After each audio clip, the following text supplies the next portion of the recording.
오늘 말씀의 제목은 세속적 신앙과 참 신앙입니다. 세속적 신앙과 참 신앙입니다. 우리 안에 있는 많은 신앙의 모습은 성경적인 신앙의 모습이 아닌 경우가 참 많이 있습니다.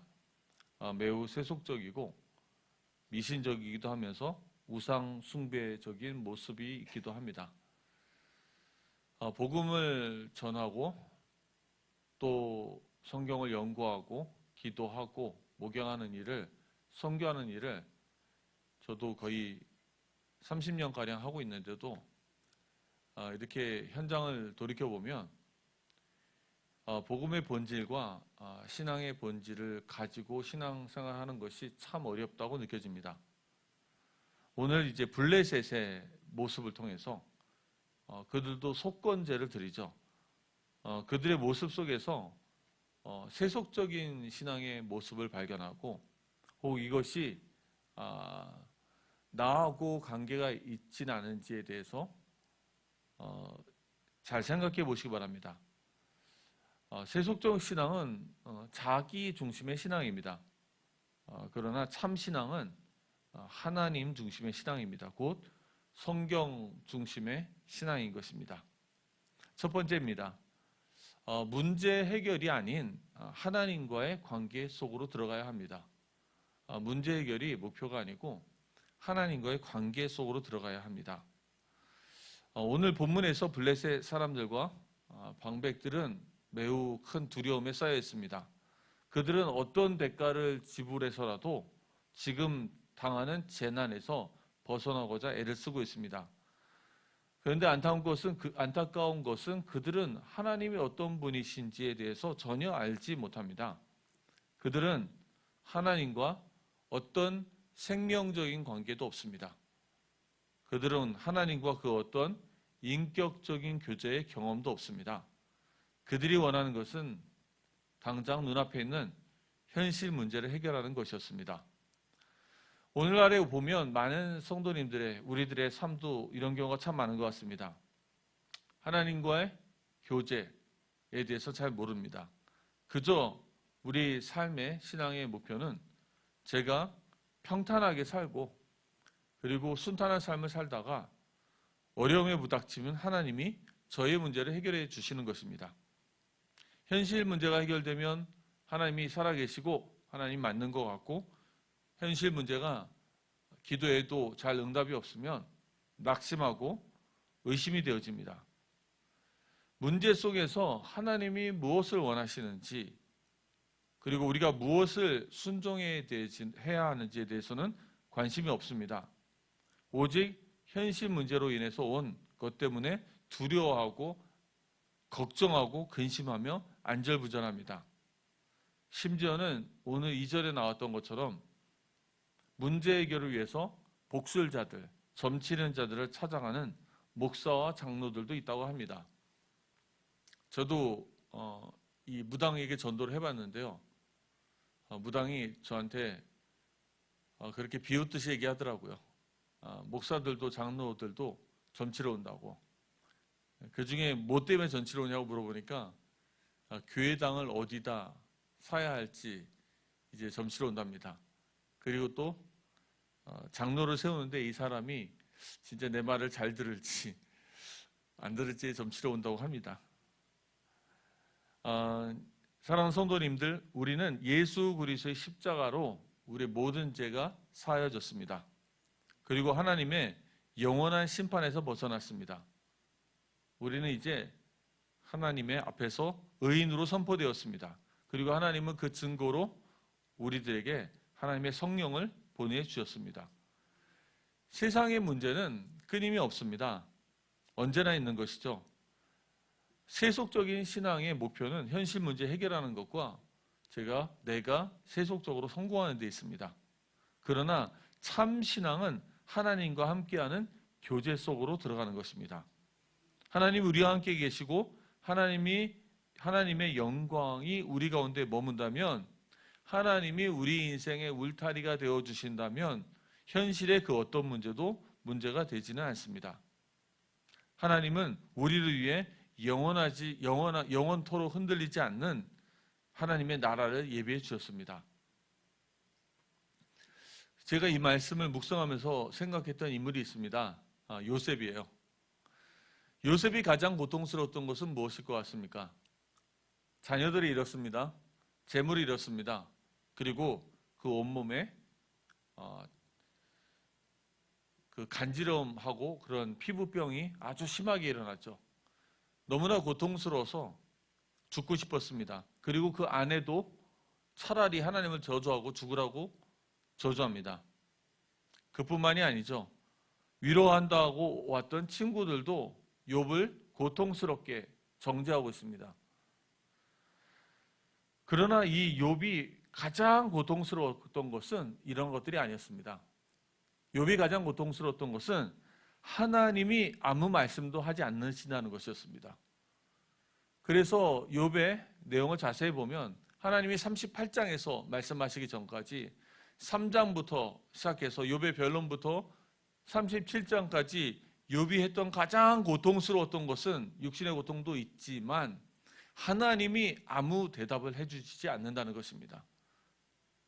그러나 38장부터 이제 하나님이 말씀하셨죠. 그리고 40장에 가서 이야기합니다. 하나님의 음성을 듣고 욥이 했던 말입니다. 내가 여지껏 하나님을 귀로 들었는데 이제 드디어 하나님을 눈으로 배웠사옵니다. 그러면서 하는 말이 이제는 만족한다는 것입니다. 근데 하나님이 했던 말씀이 무엇이죠? 내가 이 땅에 기초를 지을 때 어디 있었느냐? 내가 어떻게 할 때 내가 어디 있었느냐? 사실은 욥에게 내가 내 문제를 해결해 주겠다. 그 문제에 대해서는 아무 답도 해주지 않으셨어요. 다만 하나님이 전능자인 것과 욥은 인간인 것을, 피조물인 것을 되새겨 주셨죠. 그것을 다시 깨우쳐 주신 것입니다. 그리고 전능하신 하나님을 믿고 신뢰하라는 얘기를 남긴 것이죠. 더 이상 하나님과 변론하지 말라는 것이죠. 사랑하는 성도님들, 욥에게 있어서 가장 큰 고통은 하나님과 단절되어져 있고 하나님이 아무 응답이 없었다는 것입니다. 그러나 욥에게 있어서 가장 큰 행복은 무엇이었을까요? 현실의 문제는 아무것도 바뀐 것이 없는데 하나님이 그에게 말씀하셨을 때 욥은 가장 행복했습니다. 그것이 바로 우리 참된 신앙의 근본인 것입니다. 우리의 신앙은 우리 현실이 어렵고 현실 문제 해결되는데 목표가 있지 않습니다. 우리의 신앙은 하나님과의 교제 속으로 들어가는 것입니다. 하나님과의 관계가 우리 인생에 있어서 가장 소중한 것입니다. 두 번째입니다.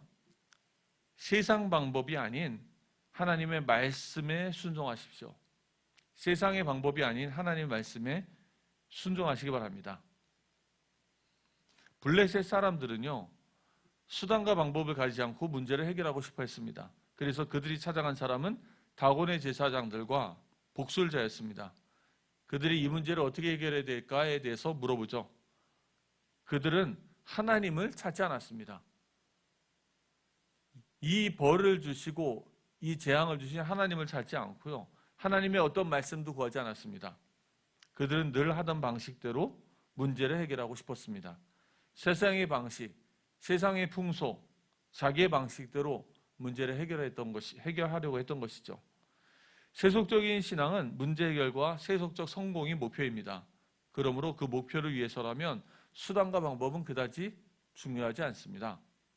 그래서 블레셋 사람들은 점을 치고 우상 숭배하는 자, 곧 귀신과 교제하는 자들을 찾아갑니다. 그리고 세상적인 해결책을 듣게 됩니다. 그들이 비록 속건제라는 말을 썼지만 이것은 제가 볼 때는 사무엘상의 저자가 그들의 행동을 우리의 언약적 관점 안에서 표현한 것일 뿐으로 보입니다. 이방 종교들도요, 신에게 잘못을 하면 그것을 해결하기 위해 보상을 해야 합니다.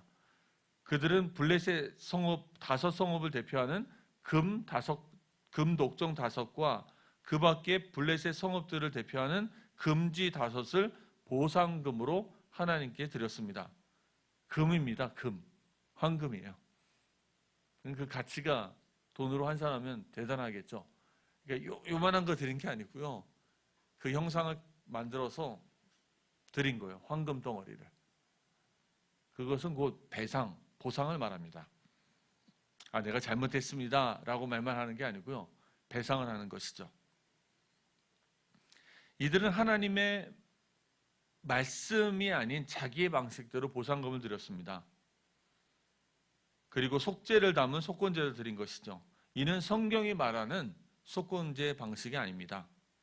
왜냐하면 그들은 말씀을 모르는 이방인이기 때문입니다. 하나님은 그런데도 불구하고 그들을 긍휼히 여기셨습니다. 제가 볼 때는 그들에게서 재앙을 거두신 것 같아요. 그러니까 그 뒤로 재앙이 지속됐다는 말이 없습니다. 사랑하는 성도님들, 그러나 하나님이 자기 백성에게 원하시는 신앙은 다릅니다. 하나님은 자기 백성에게는 하나님의 말씀을 주셨습니다. 그래서 하나님은 자기 백성이 세상의 방식대로 하나님을 섬기는 것을 원하지 않습니다. 하나님을 섬기는 방식도 하나님의 방법대로 해야 합니다. 이 땅에서 그리스도인이 살아가는 방법도 하나님의 방법대로 해야 합니다. 우리는 우상을 섬기듯 하나님을 섬겨서는 안 됩니다. 그러므로 자기 문제 해결을 위해서 세속적인 성공을 위해서 우상을 섬기듯 많은 것에 헌금하고 봉사하고 예배에 참석해서는 안 됩니다.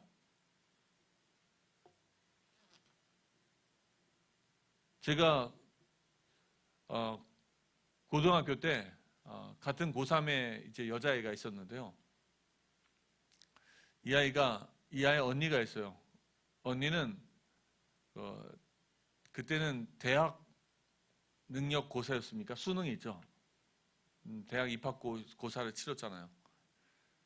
이거를 하는데 하나님께 그 대학에 합격하고 싶어서 그 반지를 이제 하나님 앞에 금반지를 이제 헌물로 드렸습니다. 헌금 안에 통 안에 딱 넣었어요. 그런데 그 언니가 이제 대학에 합격을 했습니다. 그래서 이제 그 제 친구가 되는 이 친구는 어떻게 하면 자기가 하나님께 기도 응답을 받으실지 목사님한테 물어봤더니 목사님이 교회에서 교회 바닥을 닦으랍니다. 그때는 교회가 이런 신발을 벗고 들어오는 데였거든요. 그 바닥을 닦으래요. 그래서 그 아이가 1년 동안 교회 바닥을 닦았습니다. 무릎 꿇고 아주 경건하게 물걸레로 칠하면서 바닥을 닦았어요. 근데 대학에 합격했습니다. 셋째 딸이 있는데요. 걔도 이제 엄마를 그 누나들을 따라서 1년 내내 닦았는데 걔는 불합격됐습니다. 저는 그 신앙을 그렇게 나쁘다고 얘기하고 싶지는 않아요. 하나님 앞에 굉장히 경건하고 하나님을 사랑하는 열정이 있고 합니다. 그러나 사랑하는 성도님들, 하나님을 섬기는 것은 열정으로만 섬기는 것이 아닙니다. 열정뿐만이 아니고 그것뿐만이 아니고 하나님이 우리에게 주신 방식대로 하나님을 올바로 섬겨야 합니다. 그분의 말씀에 순종해야 하는 것입니다. 예전에 좀 극단적으로 갔을 때는 그 열정도 비웃었어요. 근데 저는 그 열정과 그 경건함을 비웃고 싶지 않습니다. 그것도 필요합니다. 그러나 하나님의 말씀은 우리가 그분의 말씀에 순종하기 원하십니다. 그래서 하나님은 우리에게 십계명을 주셨습니다. 우리가 그분을 섬기는 방식을 말씀하고 계시죠. 우리가 어떤 일을 하고 공로를 통해서 경건함을 통해서 하나님의 보상을 받는 것이 아닙니다. 하나님이 주신 말씀에 우리는 그분 전능하신 자를 경외하고 그분을 섬기는 것입니다. 우리는 하나님의 이름을 경외합니다. 그리고 일주일 중 하루를 거룩하게 지키며 하나님께 예배합니다. 그리고 부모에게 효도합니다. 살인하지 않습니다. 간음하지 않고 도둑질하지 않습니다. 거짓 증거하지 않습니다. 이웃의 것을 그 무엇도 탐하지 않습니다. 우리는 이렇게 하나님의 사람의 방법, 세상의 방법이 아닌 하나님의 말씀에 순종하러 하나님을 섬깁니다. 이때 하나님은 약속하셨죠. 우리와 함께 하실 것입니다. 하나님은 우리와 함께 하시고 우리를 통해서 하나님의 나라를 확장하실 것입니다. 하나님이 우리를 세상과 구별되게 하시고 하나님의 영광을 우리 가운데 두실 것입니다.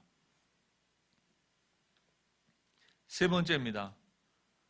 순종하는데 순종의 태도는 시험이 아닌 믿음이어야 합니다. 순종의 태도는 시험이 아닌 믿음이어야 합니다. 블레셋의 세속적인 신앙은 속건제를 드리지만 하나님에 대한 믿음은 없었습니다. 그래서 그들은 오히려 암소를 택했죠. 그리고 송아지를 낳은 전나는 암소를 택했습니다. 암소의 이런 반응을 통해서 자신들의 재앙이 하나님으로부터 온 것인지 아닌지 우연한 것인지를 확인하려고 했습니다. 그들은 믿음으로 순종한 것이 아닙니다.